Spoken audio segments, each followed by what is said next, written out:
আসসালামু আলাইকুম। কেমন আছেন সবাই? আশা করি ভালো আছেন। আমি আজ আপনাদের সাথে শেয়ার করব দারুণ স্বাদের আলু দিয়ে মুরগির মাংসের ঝোল। তো প্রথমে এখানে আমি একটা কড়াইয়ে পরিমাণ মতো সয়াবিন তেল দিয়ে দিব। তারপরে আমি এখানে দিয়ে দিব আলু। এখানে আমি বড় সাইজের ৩টা আলু এরকম কেটে পরিষ্কার করে ধুয়ে নিয়েছি। তারপর আমি এখানে সামান্য লবণ, হলুদের গুঁড়া ও মরিচের গুঁড়া দিয়ে আলুগুলোকে একটু লাল লাল করে ভেজে নিব। এভাবে আলুটা ভেজে রান্না করলে খেতে অনেক মজা লাগে। তো আলুগুলো ভাজা হয়ে গেছে। এবার এই আলুগুলোকে আমি তেল ঝরিয়ে উঠে নিব। এরপর আমি ওই কড়াইয়ের ভিতরে আরেকটু সয়াবিন তেল দিয়ে দিব। তারপর দিব পেঁয়াজ কুচি। পেঁয়াজগুলোকে আমি একটু কিছুক্ষণ নেড়ে চেড়ে ভেজে নিব। তো পেঁয়াজটা যখন নরম হয়ে আসবে তখন আমি এখানে দিয়ে দেবো সাদা এলাচ, কালো এলাচ, দারচিনি, তেজপাতা, লবঙ্গ, গোলমরিচ।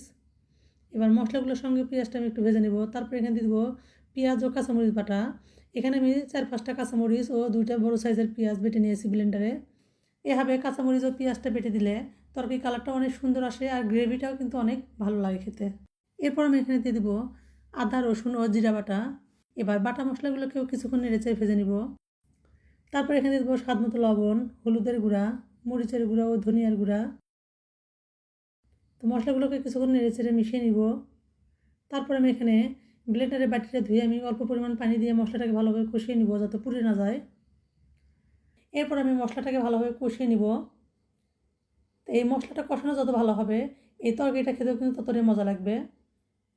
এরপর আমি এখানে দিয়ে দেবো মুরগির মাংস। এখানে আমি মুরগির মাংসগুলো আগে থেকে পরিষ্কার করে ধুয়ে নিয়েছি।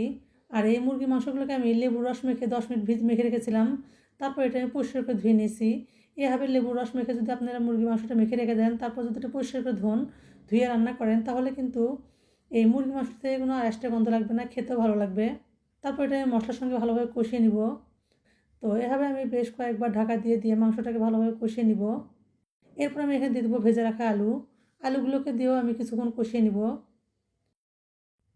যে কোনো ঝোল জাতীয় তরকারি রান্না করার সময় কাঁচামরিচ ও শুকনো মরিচ দুটো একসঙ্গে দিয়ে রান্না করলে তরকারির কালারটা অনেক সুন্দর আসে আর দেখতেও অনেক ভালো লাগে। এরপর দিয়ে দিব গরম পানি। ঝোল রান্নার ক্ষেত্রে অবশ্যই কিন্তু গরম পানিটা দেওয়ার চেষ্টা করবেন। গরম পানি দিলে কিন্তু এই ঝোলটা খেতে অনেক মজা লাগে, পানিসে লাগবে না। তারপর এটা আমি ঢাকা দিয়ে রান্না করে নেবো কিছুক্ষণ। এরপর আমি সবশেষে দিয়ে দেবো ভাজা জিরার গুঁড়া ও গরম মশলা গুঁড়া। এই গরম মশলা গুঁড়া আর ভাজা জিরার গুঁড়া দিয়ে আমি এটা অল্প আঁচে ঢেকে রেখে দেবো 4-5 মিনিট। 4-5 মিনিট পর আপনাদের দেখাচ্ছি কতটা সুন্দর ও লোভনীয় হয়েছে। আর এভাবে যদি মুরগি মাংসটা রান্না করেন, যারা মুরগি মাংস খেতে পছন্দ করে না তারাও কিন্তু চেটেপুটে খাবে, এতটাই মজা হয়। তো আপনারা এভাবে একবার তৈরি করে দেখতে পারেন, আশা করি ভালো লাগবে। ভালো লাগলে লাইক, কমেন্ট, শেয়ার করে পাশে থাকবেন। আল্লাহ হাফেজ।